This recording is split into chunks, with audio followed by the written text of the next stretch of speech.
Have I been asked to talk? Yes, ma'am, please. Thank you very much. Let me first of all thank the organizers, Lord Meghnad Desai in particular, for having given me this opportunity to share my thoughts with you, share my thoughts on the topic that you've chosen for me to speak on, a reset in terms of India moving towards 2047. You've called it Ashwamedh. At the same time, you're also talking about the churn, all of which, of course, signify what exactly is happening in India, particularly when at the time when globally we are seeing post the pandemic, countries trying to reposition their economy, bring in an element of stability in spite of globally newer and newer challenges coming up. India, in that sense, under the leadership of the Prime Minister, who has kept all of us together with himself, be connected with those on the ground during the pandemic and also subsequently after that when we were looking at steps towards reviving Indian economy. The challenges continue. Some challenges have gone away, some newer ones have come up. But the fact remains that the world order is now definitely seeing a phase of big changes, significant changes, and changes which are definitely going to bring in newer ways of doing business, newer ways of living, and newer ways of discussing the global order.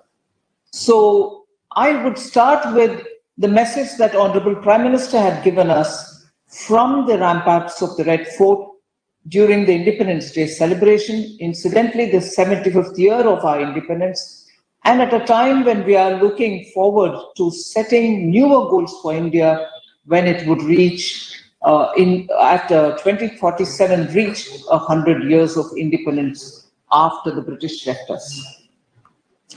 The Panch Pran, as they say, the Pran here stands for a pledge, saying he invited Indians to take a pledge that they would work towards having India a developed nation by the time it is 100 years old, from 100 years of independence from the British. Similarly, the second thing he wanted us to clearly work and take a pledge towards is to remove that mindset of being completely servile towards certain value systems which had seeped into India, forgetting its past, forgetting the achievements of its past. So he actually highlighted the fact that Indians will strengthen themselves morally if they remember to recall the great achievements of India earlier and get out of the servile mindset. Third, he wanted us to be taking a pledge to remember all the heritage that India has, a rich heritage spanning across so many different fields in which Indians excel, wanted that heritage to be kept alive. Fourth, he wanted us to be sure that India would stay united, be united, people of all colors and shades, different regions, different languages, and slightly different shades of culture and style of living should be all together so that India is able to harness its powers. And finally, he emphasized that we need to take a commitment to be responsible citizens of this country. So these were the 5 aspects on which India had to take a pledge, as was the desire of the Prime Minister. Now, all these are for the next 25 years when India will have to reset many things. And I'm so glad that your topic is talking about India resetting, economy getting readjusted to newer realities. And in this, I would like to underline that these 25 years will be focusing on building such infrastructure that Indians can really fully harness their capacities. And that is why PM Gati Shakti has been brought in. Gati Shakti is only a process through which the existing infrastructure facilities, which may require upgrade, or even if they are perfectly fit and fine in good condition, they would have to be integrated with the hinterland, because many of them were created as though they were standalone infrastructure facility, but with no connectivity to the hinterland or to the people who live around it or people who come to work there. So brownfield and greenfield infrastructure will take top priority with a greater coordination through the PM Gati Shakti. But above all, I think the principle of guidance would also be for equitable redistribution of wealth, so that India shall grow to become an well-distributed, distributed, and also an advanced economy, developed economy by the time 2047, for which the youth will have to be given greater empowerment through skills training, or the poor to be given greater empowerment by wealth redistribution, by other hand-holding measures, but not through an entitlement process. Entitlement, and the sense of entitlement being the guiding principle of governance, had actually brought in an element of condescension, which people don't need. They require you to have greater sensitivity for building their capacities, so that with dignity they can rise up and do what they would like to do for their families. So education is being given a bigger push in the budget. Methods of reaching out to people are being also digitized even for education. That is where the digital transition that India has undergone, and it will get greater attention, is helping us to refresh the ways in which education can be imparted, the ways in which health services can be reached out through far-flung areas, and also making sure it brings transparency in governance. So the reset is being facilitated through adoption of technology. And the adoption of technology is not just for software industries. On the contrary, it is reaching out common services to citizens. Through their not so fancy phones, feature phones receive good lot of information which has purpose for a common citizen. So the reset is an appropriate word, because that is what is happening now. Government policy is being reset with technology to enable common citizens. And this reset and this digitization has actually created a huge fintech services in India. The skill set, the innovative mindset of our students, our young, have all come up with solutions which are helping to build the financial inclusion program of the government. You would have seen, and I'm sure many business leaders who are seated here before us are people who are sensing what is happening in India. The adoption by common citizens of technology-driven processes, digital facilities, have struck a chord. And the world is actually looking at India with a certain sense of amazement about how Indian population has taken to the digital payment modes. And that actually has helped India even to address issues of the pandemic, where the government did not have a problem transferring huge funds to citizens. And similarly, the citizens didn't have a problem meeting their daily requirement through digital payments. So the digital revolution which Prime Minister Modi brought in will be taken forward with greater zest, and this shall span across the economy and therefore facilitate greater, speedier decision making. Banking sector's health has improved. In the last 5 to 6 years, the approach India government has taken is to make sure that we recognize the problem of NPAs, which we had inherited in 2014. And that has been addressed through a very principled and concerted way of building confidence in the banking service officials and staff, equally making sure that we identify the non-performing assets, and after that giving it a structural way in which the NPAs could be restructured or sold off through an independent body. And that is where the bad bank, as you would call it, has been put in place, and that's also taken to clearing all the bad assets and giving the banks their dues. The health of the banks having been improved, and today when they are going to the market to raise the additional growth funds that they would want, they are recognized for their good health, and therefore they are able to get more resources and fund their developmental activities. If government is pushing on the one side, facilitation with policies have also kept in hand to make sure the economy is able to benefit by the digital transformation, whether it is, as I said, health or education, or even the financial inclusion programs. The account aggregator, on which now all the public sector banks and most private sector banks have also come on board, has actually created a favorable environment for small and medium business to approach the bank that they choose to have business with and who they think give them favorable rates of interest and so on. So you didn't need a brick and mortar bank next to you, but wherever you are, whichever corner of this country you are, you're able to access better credit at your choice and after your due permission is obtained by the banking network. So there are very clear ingress which has been made because of the digital technology, and that itself is making our citizens be able to understand what ease of doing business is about, and they are able to access better credit and better regulatory compliance is also enabled. Whilst regulatory compliance has been one issue on which Prime Minister Modi has been very clear that ease of doing business will have to be a continuous exercise. It should be real-time and dynamic, has enabled us to remove very many archaic laws.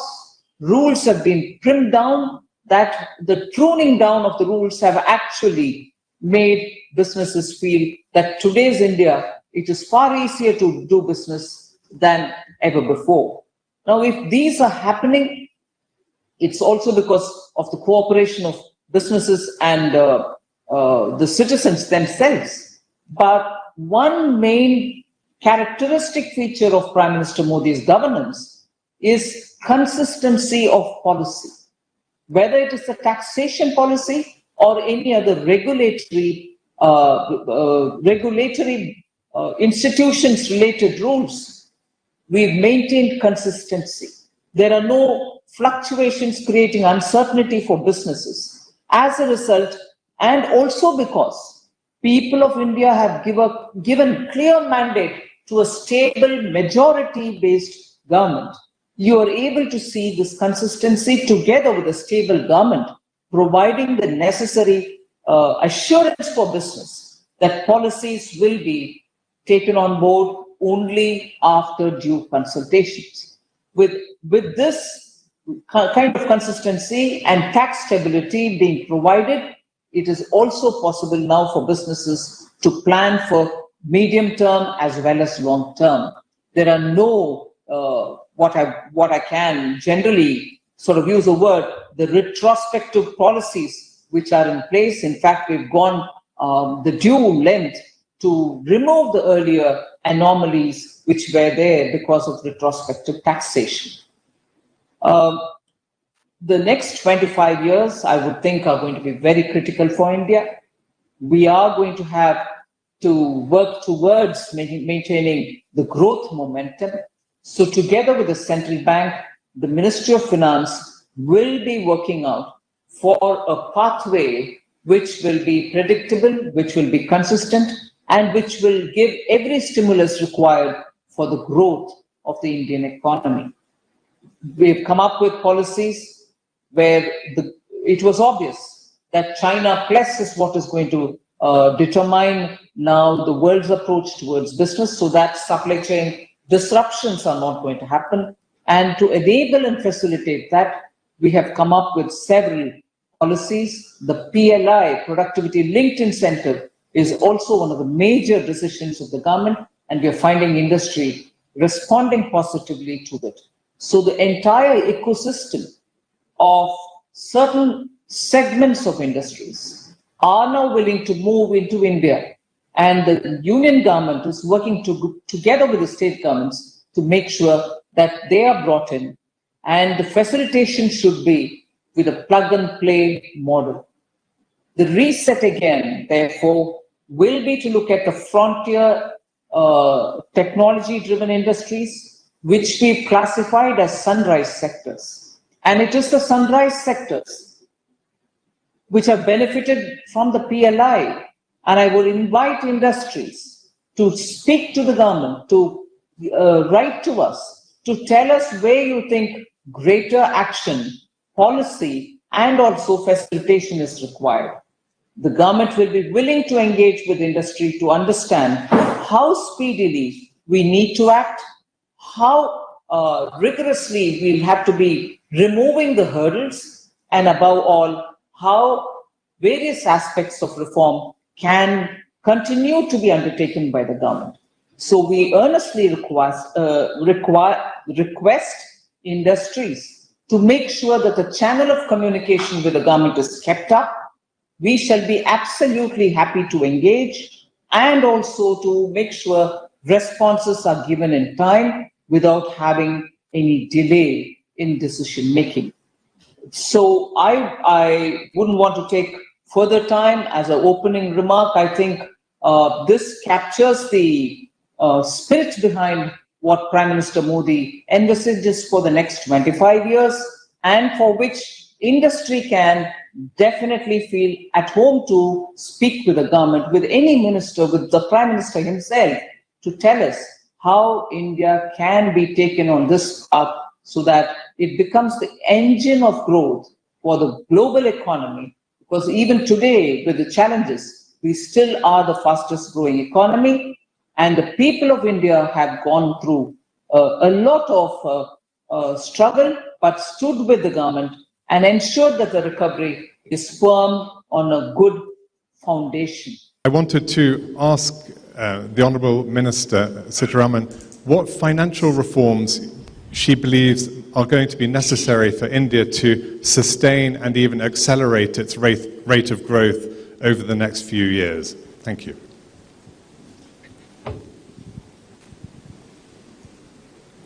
Well, thank you very much, Mr. Johnson, for that very relevant question. Financial reforms begin with the financial inclusion and also greater saturation to cover all the Indian citizens to get the best of the financial services that we can offer. We strongly believe in minimum government and maximum governance. So the reform process in the financial sector will also continue. And then the current budget has placed emphasis on digital banking. We are setting up digital banking units in 75 places, marking 75 years of independence.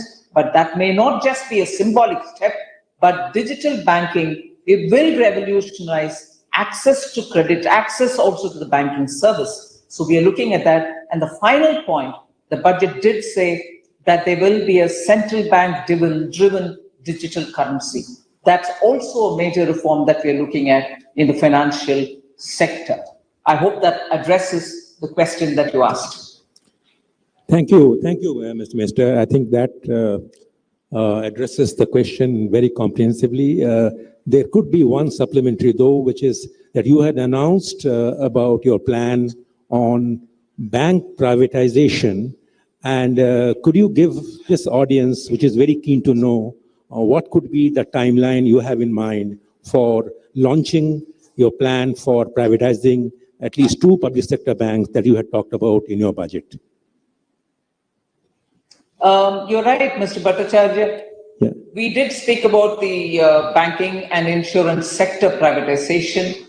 By disinvesting some of our holding in the LIC and bringing the public shareholders into the picture, we've already shown that we are very committed to the process LIC's disinvestment was not, what I can say, easy. It wasn't easy a job at all. Condition in the market and also the complexity of disinvesting in a unit, which is the LIC, which had to do a lot of internal reformatory readjustments, had taken due time, intense time, and we showed that we are committed to the cabinet, which had given this mandate that it has to be disinvested. Strategic disinvestment has taken place in LIC. So shall we go ahead with the banking sector reform as well. Even on that, the cabinet has given a clearance. We've mentioned it in the budget. We shall take it forward. Thank you. Thank you for that clarification. There's a question from Mr. Ashutosh Bhargava of Nippon Mutual Fund, and he refers to the fact that India's exports growth have slowed down in the last 2 months, and he talks about how an annualized trade deficit as percent of GDP would be close to 8%, going by the August numbers. And he's asking you to reflect on whether this could be a macroeconomic risk, and going forward, what could be the government's way out if this were to blow up into a crisis that needs to be handled. Mr. Minister. In my brief opening remarks, I didn't mention that we have placed a great importance on building export competitiveness. I know the Ministry of Commerce is engaged in getting a policy out which will also reflect our approach towards the special economic zones, the SEZs. Even with that said, the Atmanirbhar policy also was very calibrated, if you would notice. I'm sure you've noticed this, in that Atmanirbhar policy did not blanket bring in restrictions on imports. In order to facilitate our exports, in order to be clear that our Atmanirbhar policy will have to be positive towards our export competitiveness, imports of those inputs, those intermediary products which had a necessary input into the export areas have been kept open and allowed. They have not been restricted at all. But imports of those things which could be manufactured in India, for which we have the capacity, for which we have installed available capacity, we have brought in certain kind of restrictions, but not restrictions on imports which are so required for our export in the sectors. So export is definitely something which we are keeping high on our agenda to bring down the input costs for export industries. Several schemes have been provided. We would like to engage further with those sectors which are active in exports as well. Thank you. Thank you for this clarification. Madam Minister, while I come to the next question, let me request all our investors who are seated here to come up with their questions, and those questions can be just sent to me in a piece of paper so that I can present it to the Minister. Meanwhile, may I ask you this question about something that you did not refer to in your opening comments, which is about the robust tax collection growth that one has seen in the last 4 months. The tax collections continue to grow, defying many other indicators and expectations that probably tax collections will slow down over a period of time. While this is good news, what more steps do you think can be taken to widen this tax base? Because it is still around 10% of GDP. I'm talking about the central tax to GDP ratio. Do you have anything to indicate or say what would be your outlook on the tax to GDP front? How do you think it can be widened, whether through the GST route or through the direct taxes route?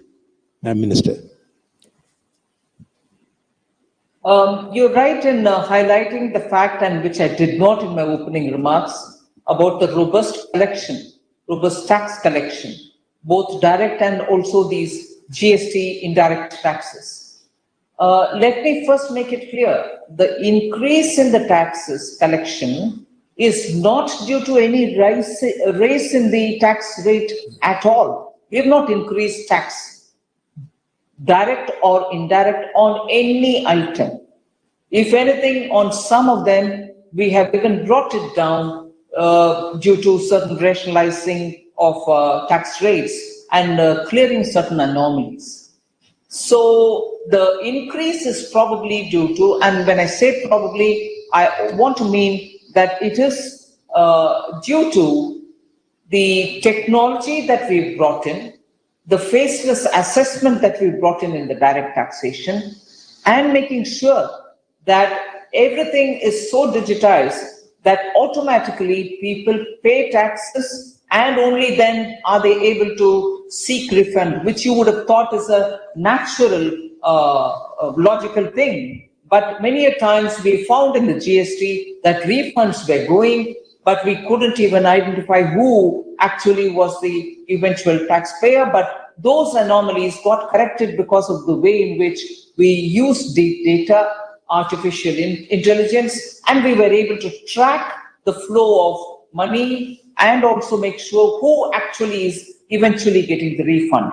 We clamped down on very many misuses and loopholes. That has brought the system to be a bit more efficient and also prevent leakages. So that is one of the reasons why the tax collection has increased. Further, I think we were able to make sure that small businesses understood, who earlier had a fear that if they joined the system, they would have to pay taxes, which they were anyway exempt from.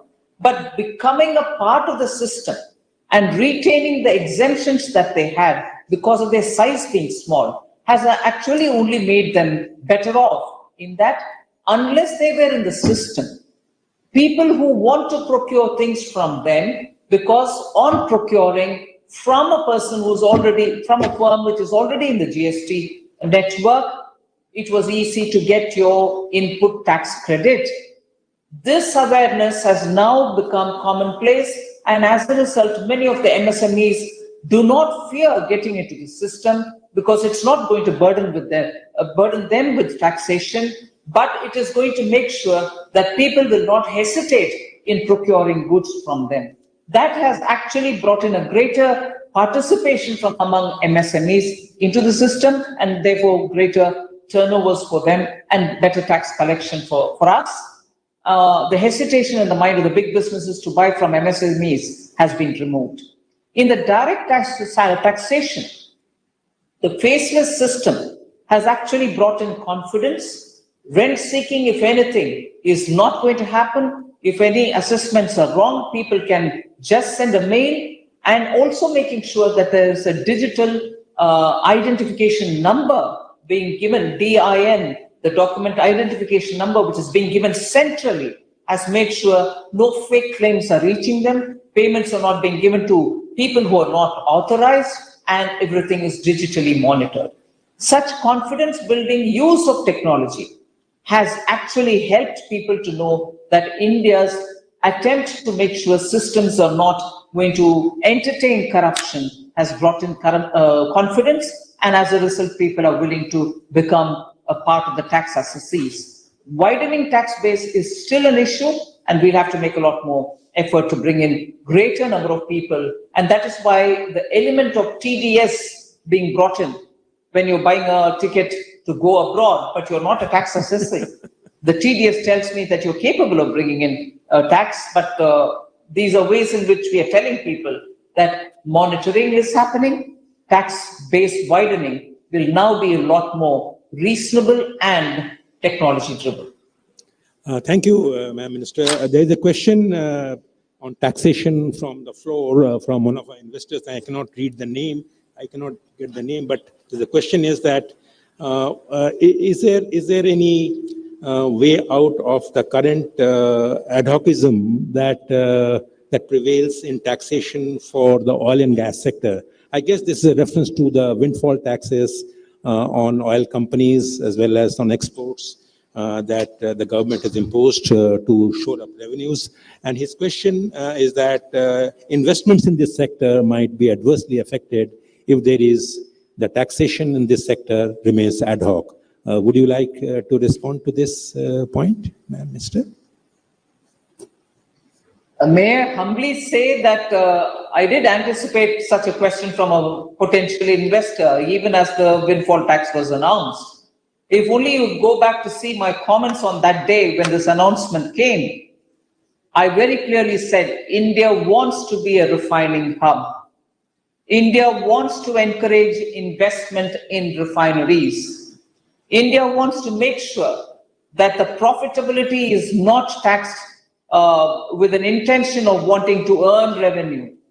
So that windfall tax being called ad hoc in nature, I think is slightly unfair.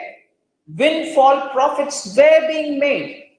Now, profit, I say not on the basis of the price of the fuel or whatever, but in petroleum and natural gas sector, there is an element of crack, as they would call it. Crack is the determinant to see that element of profit over and above even the exchange rate and over and above what normally they earn as profit and much more than that. Good lot of work had happened on determining where the crack was. Industry was consulted, and after due processes of consultation, we thought over and above the crack which is determined by the industry themselves, not by the government. And the global prices were taken up by the industry to understand where they were, and they gave us the figure. And it is only after that when clearly the word windfall was right in being used did the government come up with a taxation. And even at that, we said, every 15 days, we shall review this in consultation with the industry.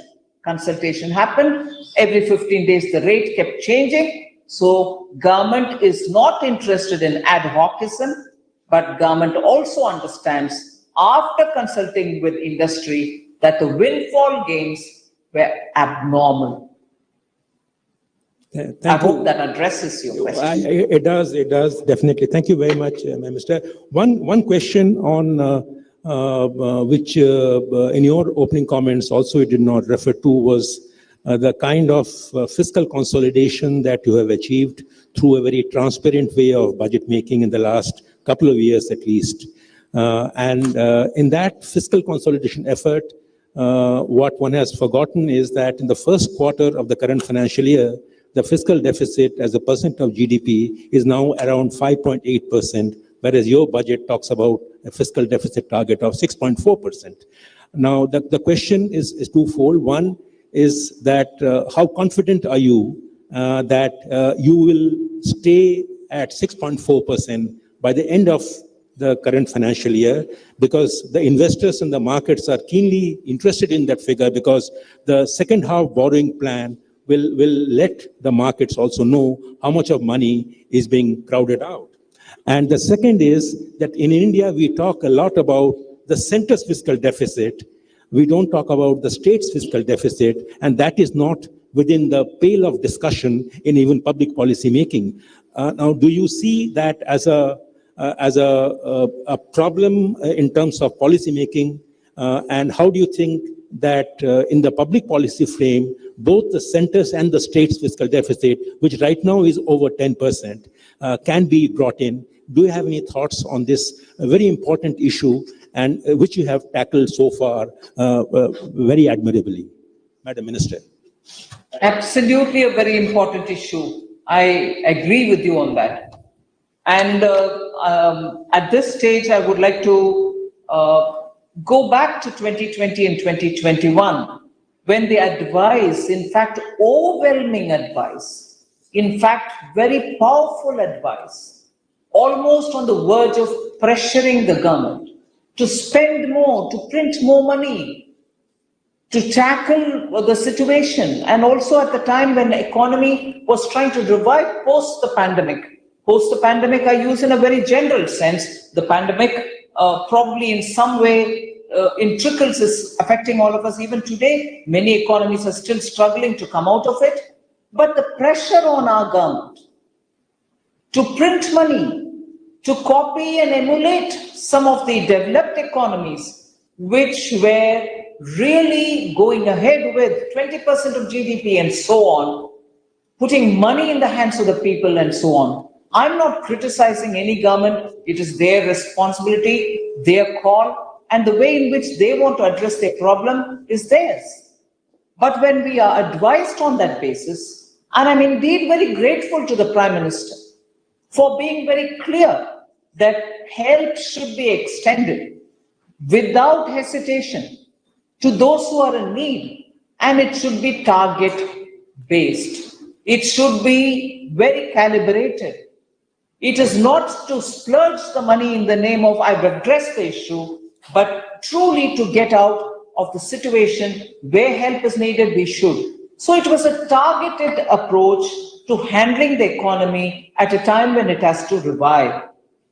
It is not with the benefit of hindsight that I'm speaking. It was a clear strategy, particularly for a country whose fiscal room to operate was not as big. And it wasn't a question of whether we should print money or not, but prudence was also a responsibility of the government.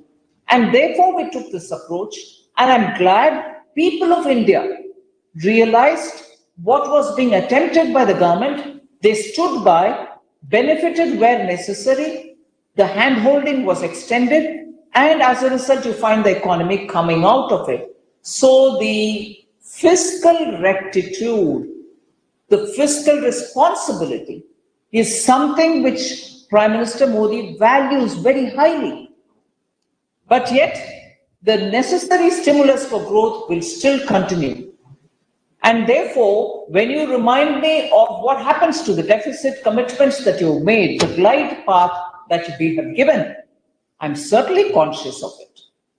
I'm certainly conscious that it is important for the economy to understand what implications will be there when your tax to GDP or your debt to GDP figures go out of control. So we are conscious of it. And to move to the next point that you talked about, the general deficit, the states and the center together adding up to the deficit. We are engaged with the states. In fact, within the powers given by the Constitution, the Ministry of Finance is aware of the borrowing limits which have to be honored by the state governments. The FRBM guides us on that. And also talking with the states, which during the COVID was fairly relaxed. If state governments were allowed to borrow only up to 3%, we had gone up to the extent of giving them for 5% borrowing limits. Up to 4, it was, I think, unconditional, and beyond that, for every 2.5, 0.25, we had put in restrictions. Some could take the reform restrictions on board, some others could not take the reform restrictions. But the borrowing limits of states are definitely very closely monitored by the center. And equally, we are talking with them about out-of-budget borrowings, where in the states as well, off-budget borrowings are a matter of concern in some states. We are talking with them.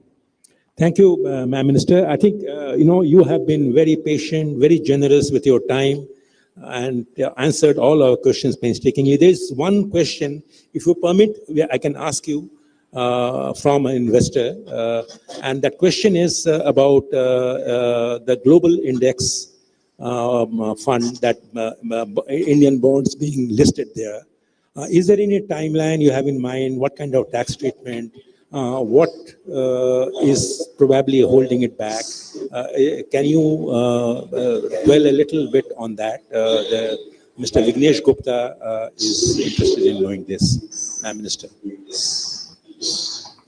I don't know whether we are holding it back, but I think the global situation between 2020, because this was one of the announcements that I had made in the 2020 February budget. But post that, because of the pandemic and also because of the global evolving situations, the flow has not been as quick as we wanted it. I'm sure it'll come to its natural, logical conclusion sooner. Thank you.